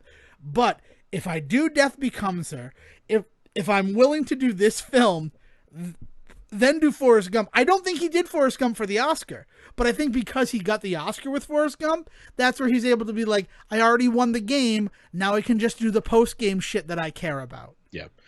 I just think that, like I want to believe that Zemeckis is this all-powerful knowing being that can manipulate, Wouldn't that he be can wonderful? play 4D chess. That's what I'm thinking. I do want to get on board with that, but I just think at the end of the day, he's just a guy that I think even he would admit this is just, he's happy to put the work in and is happy to work with the people that are willing to put the work in. And sometimes that work doesn't pan out, and sometimes that work does. And so, like, even with his weird motion capture life that he's got after this, like, you got the hits like Polar Express, and you got the weird ones out like Beowulf, but I'm excited, like, every time Zemeckis' name is still attached to a project, right? Like, this movie does nothing to kind of tarnish that vision. There's this moment where Goldie Hawn calls out Ernest. I don't know if I mentioned that's Bruce Willis's name in this movie yet, but calls him out for being a doughy looking Republican. I think is like something kind of the. It is. The line. I have the quote because it's such a wonderful quote. And you gotta believe that was Goldie Hawn improvising that because it comes like in such an awkward way in the cadence of that sentence, and Bruce Willis like wide-eyed just stares at her and can't even react. You have to believe that was her just fucking like. Oh, okay. Yeah. So that you're thinking of the Goldie Hawn one. I like the Meryl Streep one where she's like, they're gonna come here and I'm gonna look dead. And do you know what happens to soft, bald, overweight Republicans in prison? That's the one. Yeah. Yeah. That moment is just like, oh, God. And it's also interesting that it makes him a Republican, which really just talks about that 80s sort of carryover that we had from the Reagan years in a 1992 film. It's interesting stuff. It's you know what this movie is, though? This movie has one big problem for me, and that is it is married to the rules of three in comedy. Everything is three things that are connected, or two things and then the one offshoot. I have so many of them written down because they just kept happening. Well, you know what it is it feels like it's a movie that had been written in a workshop for screenwriting in the 80s, and that became like a huge thing in the 80s and in the early 90s, is like you would pay a dude to go sit in a room, and he had maybe had like one published work like that had become a movie like 3 years after he had kind of written the rights off to it, so he really had nothing to do with it becoming a movie, but he still gets the credit enough in order to charge you $75 to sit in a class. And like guys would go and learn, and mostly guys would go and learn to how to quote unquote write a movie. And it's where you would learn about things like the rule of three or the save the cat moment or the turnabout, and then like those kinds of like shit phrases that then became the bane of filmmaking existence for the end of the 80s, early 90s, because you had a bunch of people that suddenly were like knew how to write a script. And I've got air quotes up for you in case you can't hear them. Like they knew how to write a script because they had all kind of attended the same classes. So if you ever wondered why every movie kind of felt the same for a while, it's because we were kind of teaching a generation of screenwriters to, rather than put like their own like heart and desire on the page, that there was a literal science to it. And this movie is an exact example of that, because there is so much that happens in this movie because that's just what's supposed to happen in movies. But like there's no element of like heart anywhere in the story of this. And I think that's where my biggest issue with this film is there's no heart in any of this movie. This movie is just mean, and it's mean in its script, it's mean in its costuming, it's mean in the way that things are filmed. Like I touched on the fat suit at the beginning, but when we didn't really talk about it. But that Goldie whole Hawn in a fat suit sequence for like 15 minutes, and that trying to be like a joke, like that's the joke of the scene. And then like she goes into therapy, and it's like the therapist is just fucking just mean and horrible to her, trying to tell her she just has to get over it. And it's just like, that's not how you help a person. And then like how then dare you like, make no progress in your personal mental health journey in 6 months, is what I wrote down. Because it's like you're not even trying to help yourself. No, I'm not. I'm in a mental institution against my will. Yeah, right? Yeah. I'm sorry that I'm not the model patient. And then there's the comments from the young lover when Meryl Streep's character goes to see him and they break up, and he's just got this weird line as she's walking away about like, oh, people tell me how ugly you are. How do you think that makes me feel that I've got to be out with that? And it's just like, that would have been the moment that the first death of the film happened for me. If I was writing this thing, she would have gone down there and fucking put her foot through his head, and she would have realized then and there, oh, I'm a killer, I'm gonna kill everyone. I'm killing everybody. Yeah, it's that. I just wish that like anything had been as realized as the potential feels like. I'm gonna write a movie called Death Stiletto, and I hope Meryl Streep is up for being in it. Okay, I look forward to reading the first draft of Death Stiletto. It's okay, so I'd like to talk about a weird thing about this that also sort of supports the Robert Zemeckis trying to get away from the success of Roger Rabbit of it all, because like there's this weird thing that it does sort of feel that way, and that's in the same year of Roger Rabbit, or the year afterwards, Robert Zemeckis becomes a producer on the Tales from the Crypt television program. Oh, yeah.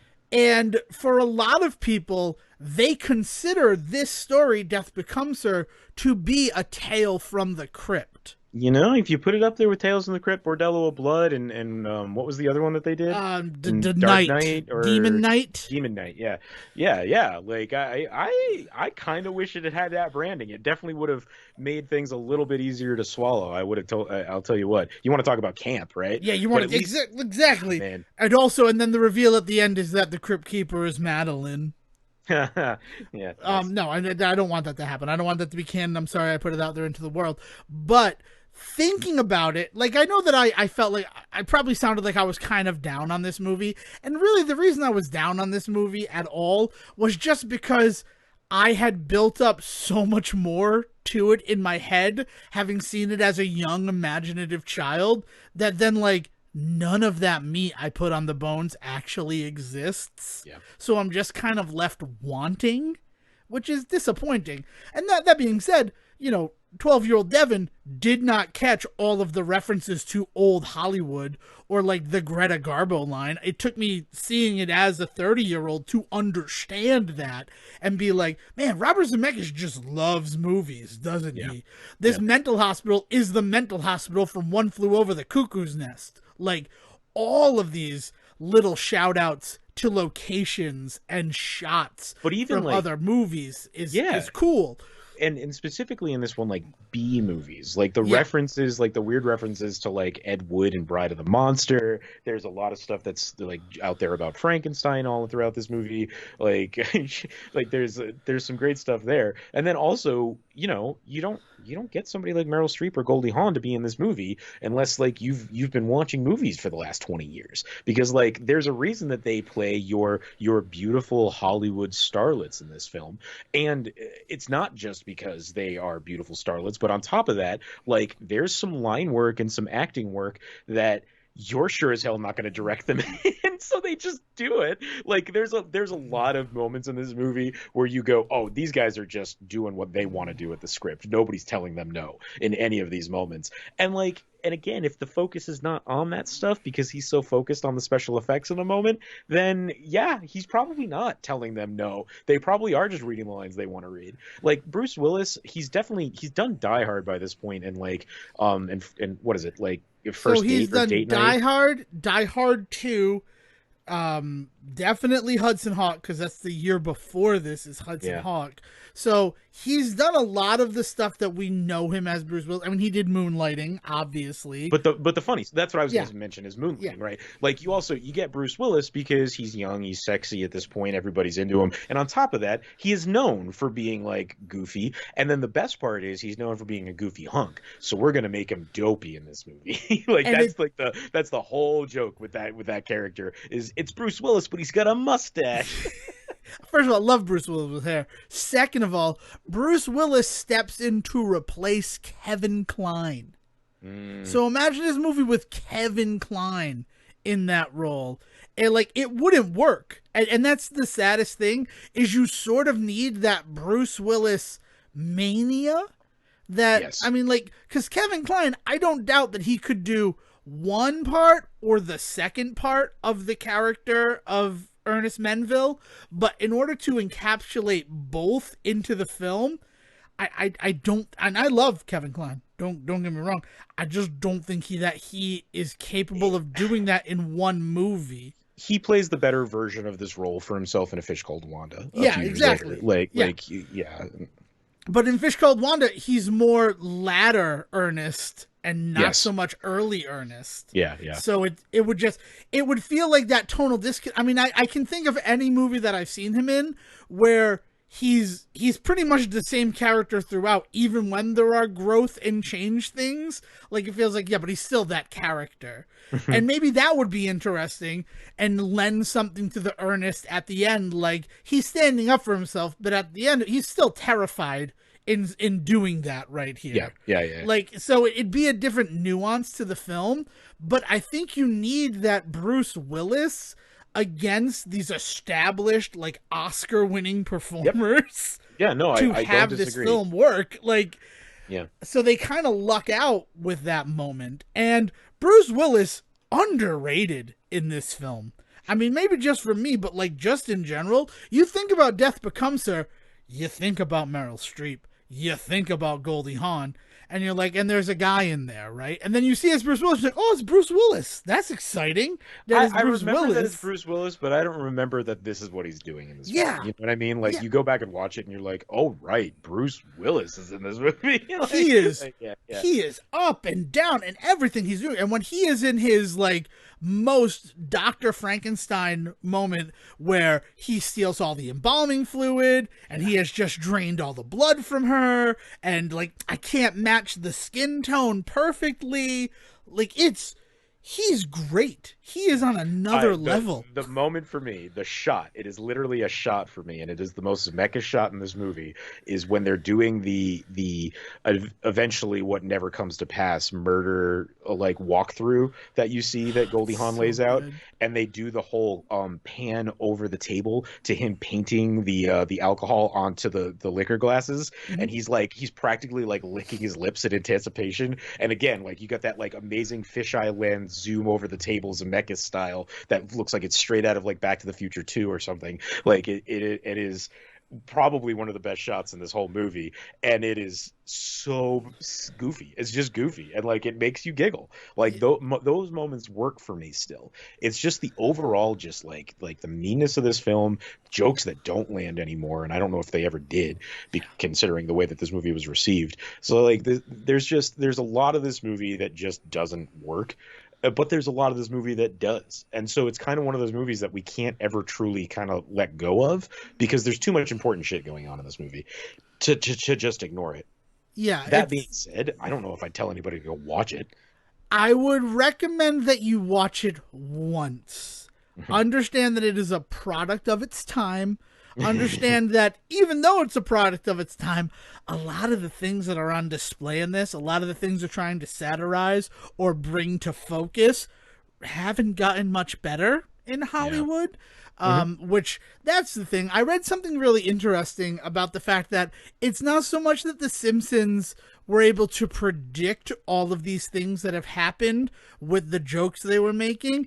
It's just the fact that we haven't made any progress as a society. So those jokes from 20 years ago are still relevant. Yeah, yeah. And it's just like, that was like a real eye-opener. Like, yeah, no, that's a better way of looking at it, isn't it? Especially when you look at the one where, like, everybody said, oh, they predicted COVID because of the guy who sneezes in the factory and it gets the whole house sick. And it's just like, no, I mean, that's just the type of stuff that happens. That's just kind of how science in the world works, and we've not learned to be any better. Yeah, we. So it's sort of that, but it's one of those movies where it's definitely worth that one-time watch and understand kind of where you're going to. This whole talk that it's a cult classic and it has those people. First of all, everything that's saying that is saying that it's part of the gay and queer community, which as much as I have no issue with them and I want them to live their truth, I know that I'm not part of that community. So any message or connection they're feeling to this movie, I'm not going to feel that connection, and I understand that.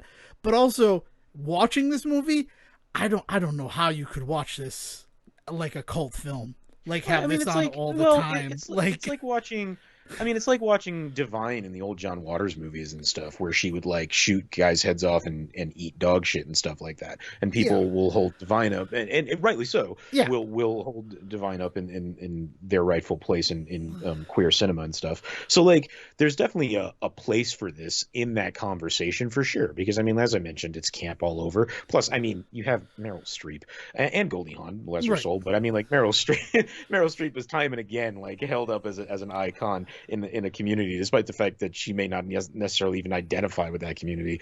But you know, there's elements to this movie that I can definitely see somebody latching on into that aspect too. It's a movie worth watching and talking about. I think the big thing for me that I think I would really honestly warn people about, and this is like cold hard like facts, like just shit that happens in the movie that you just want to like kind of be aware of. Like there is like some really scary moments of domestic violence. The idea being that he throws her down the stairs in this moment, and what you see happen to her in that moment is legitimately disturbing, like in retrospect of the ways in which we know that women are treated in a movie that wants us to know how women are treated in the world. Like, to have those moments on display there's a thin line between brave and stupid, and I don't know which side it falls on, to be entirely honest, because like, you want to talk about the fact that like women exist in a dangerous place in the world, and like I cannot argue with that. That is true. And then this movie wants to show you every single aspect of that, and it's just like, fuck, okay. Like, I thought we were all here to have a good time looking at CGI, but now here we are watching this moment occur. So, like, just be aware that that's probably the hardest thing about this movie for me to recommend to anybody.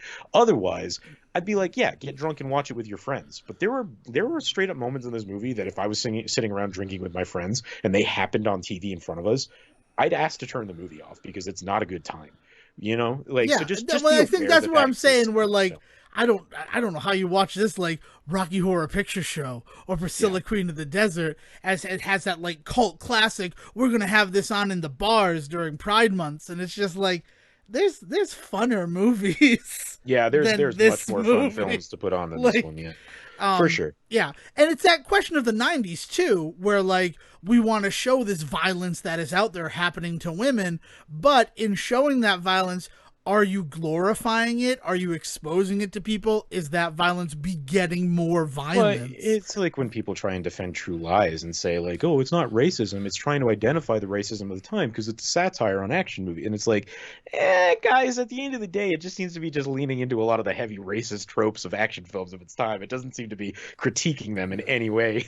But like you kind of get a lot of those kinds of arguments at this time in the '90s, where you have guys that are using kind of this mask of things like feminism or anti-racism and things like that to try and say like, well, this gives us permission to put this stuff on screen because we want to talk about it, and then you never hear them talk about it. And they never have the discussion. Yeah, you're just like, guys, at what point did you want to actually kind of talk about this now? And it just doesn't happen in this movie. It just doesn't. Yeah, yeah, I have to support that, and they think that, oh, but then because there's the jokes afterwards, like, people will forgive that. And I don't know. I don't know if I can. It's very graphic. That fall down the stairs. Like, I was thinking in my head, like, is there a way to make this funny? Like, thinking of all, like, the extended fall things that I have seen in cinema. And it's just like, no, there isn't. Because at the end of the day, this guy who just had, bar none, the best sequence in this film is the hypothetical murder of Madeline as Goldie Hawn presents it. I can't believe it took us so long to talk about it, but really, it's the crown jewel of it. Especially if you want to talk about subtlety in the filmmaking, the fact that he has gloves on for the whole fantasy sequence, but Goldie Hawn does not, is just so telling in just so many ways as to just how much more methodically he would approach something like that, which it's then turned on its head because he's so excited that he commits a crime of passion and pushes her down the stairs. Right. Like, it's nuts that she's so methodical in the real world, but in that fantasy, he sees himself as the methodical one. There's so much on display. There's my favorite thing. There's priorities, right? So we drug her, and first we finish dinner, but then like, it's what, like, that whole sequence is this shining moment in it, but like nothing else in the film really ever elevates to that same level. And because so much is cut out of the movie, like there's a whole sequence where that female doctor finds Meryl Streep fainted in the exam room and has her transferred down to the morgue. Right. That, like, he wasn't gone that long for the body to be gone. It doesn't, like, it just screws with the whole timeline. And then there's more about the fact that, like, because she is legally dead, why he has to get embalming fluid. Like, he preserves her in the freezer, which is a great line in the trailer, and I wish it were in the movie. I'm so sweaty. Actually, I think you're just defrosting. Like there's some real comedic moments that just they don't end up in the film because Robert Zemeckis was like, I need to make it tighter. And honestly, it's weird because at the end of the day, if this was meant to be an extended episode of Tales from the Crypt, which so many people, like, that's how they view it, that's a way that they, like, come to terms with this film, that's the other side of the audience and people who are championing Death Becomes Her still as something worth watching, is like, why wouldn't you lean into the fact that you don't just have the 44 minutes to tell a tale from the crypt? Let it breathe a little bit, build the world up, let us feel it, so that way the morality tale aspect of it actually gets to come through. Oh yeah, man. I mean, like, I remember Bordello of Blood, and I remember, like, the specific conversations that they have in that movie about the lore of the vampires, and, like, the dividing of the heart is in that movie, right? Isn't that like there's like things about that movie where they build that world up that I remember specifically, like you're saying, like, they take this idea of this Tales from the Crypt story and then they flesh it out for pardon the pun, I guess, but this movie doesn't take that opportunity, and I think it's just a victim of Zemeckis just really wanting to elevate the special effects, and I say victim, and then I say that, and I think maybe victim's not the right word. He just chooses to focus on this spectacle element in this movie, and lets the actors do their thing, and lets the camp just kind of ride out the rest of it, and it is part of the reason that I wanted to talk about it. So, like, if that was his intention, in a lot of ways, I have to just stand by the fact that I think this movie kind of succeeds at what it wants to do. I still have to say I wouldn't recommend it to people because there's just so much in it that's just hard to watch.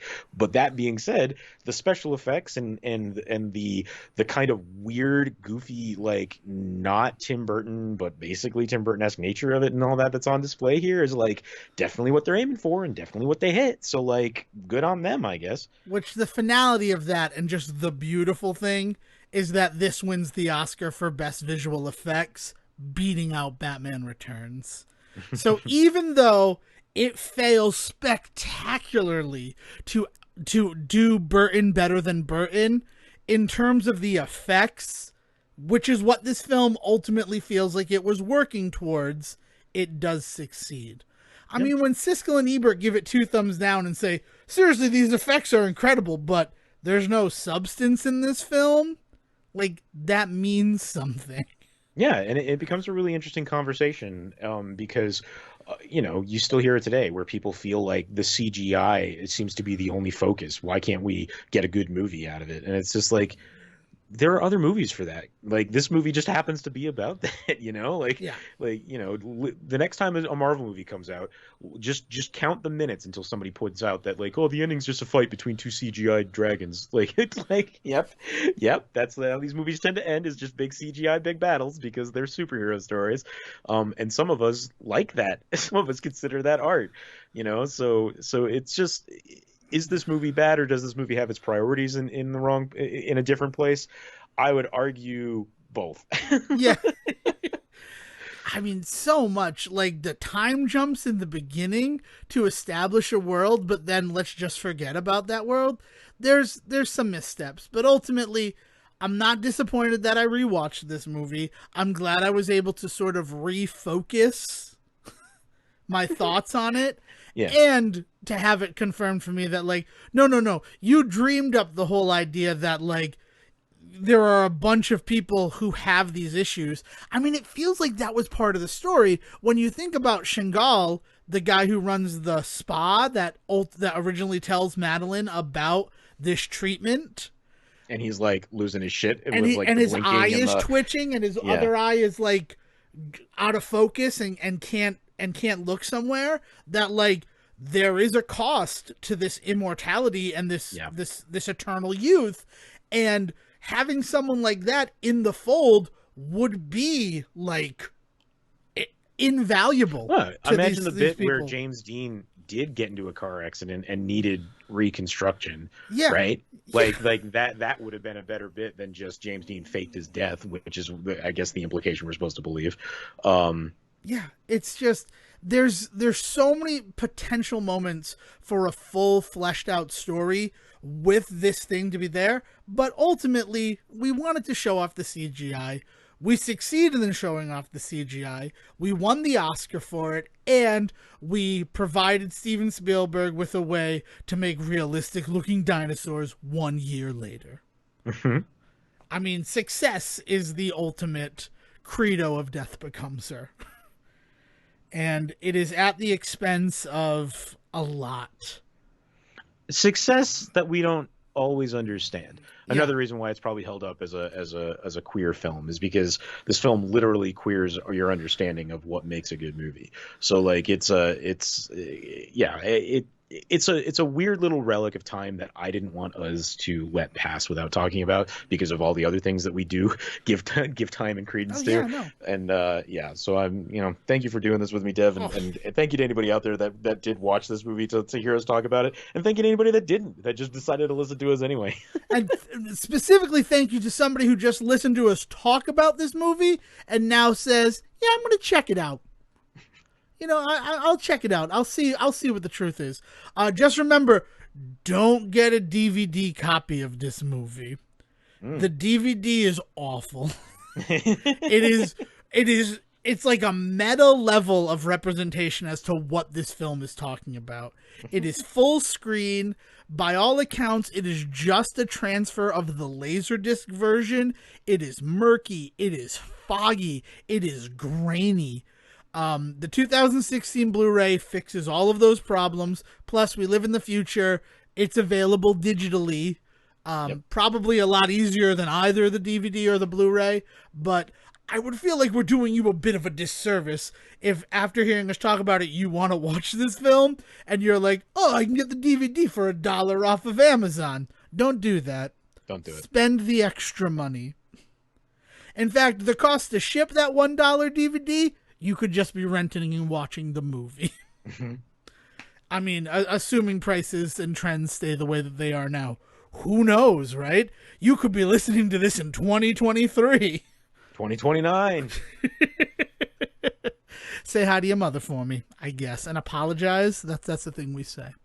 All right, so anything else you want to say about this movie, Sejan, before we send this one off to the vault? Yeah, they definitely steal the crystal full of essence from this movie for the Dark Crystal mini-series, and I love it. The second it came out, anybody out there that's seen the series will know that the second Isabella Rossellini pulls it out, I just went, essence. Streep is just trying all sorts of crap in this movie. She's clearly just doing what she wants to do. That's what it kind of goes back to me saying I don't think that anybody was directing anybody. Oh yeah, a lot of this character sucks. This character sucks. This character sucks. Who am I supposed to like in this movie? Yeah. And ultimately, I think that's why they cut out Jonathan Silverman's character. Oh, you mentioned the Blinky dude, and we didn't talk about the fact that he just like appears in the room magically, because they do a circle shot of that room to show you the whole room. On top of that, those characters are circling each other, and then he shows up, and it's not just a surprise to the audience, it's a surprise to the characters in the scene. That dude just appears in that room, and it's never explained. Yeah, but again, maybe it was explained, and Zemeckis was like, oh no, this is the pacing. He just needs to be there. People won't question. And then lo and behold, Sejan, 30 years later, how'd that guy get in the room, Robert? I straight up rewound it because I was like, did I miss them going by a couch and him just being there? Nope. They show the couch and he's not there. And then all of a sudden they show the couch and he's sitting there. Yeah. I guess I want to just celebrate the mirror work on display in this film. Beautiful work with mirrors in this. Like, beautiful work. It's a masterclass in background action. And then the finale part is Meryl Streep acting like a bad actress is always something that I will celebrate. Her in Songbird in the beginning, and her in that death scene that you get to see over and over and over again. Like, she is slaying. And costuming and practical effects and makeup, all of it is top notch in this film. It's just a shame that those are the things that they focused on, so you're left with sort of a rudderless film. Yeah, rudderless is a decent way to put it. Yeah, the movie is just got so many great moments. You know what I'm going to recommend? Go out and try and find a special effects reel that just has the special effects from this movie on it. Do yourself that favor. Yeah, definitely. I mean, watch the trailer. The trailer focuses on so many of them. And that's 2 minutes and 14 seconds of your life.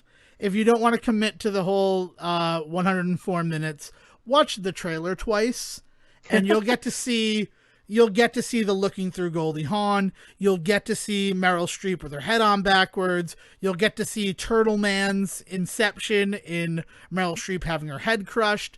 You'll also get to see Tracy Ullman. And what they had to have think in the script writing was the funniest joke was that everybody is dead. He's dead now. They're all dead. So that's just it. But thank you very much for joining us for this time capsule episode of the Say Report. It's out of space and time, though we did tell you when we recorded this one, breaking our own rules, but it wouldn't be the Say Report if we didn't.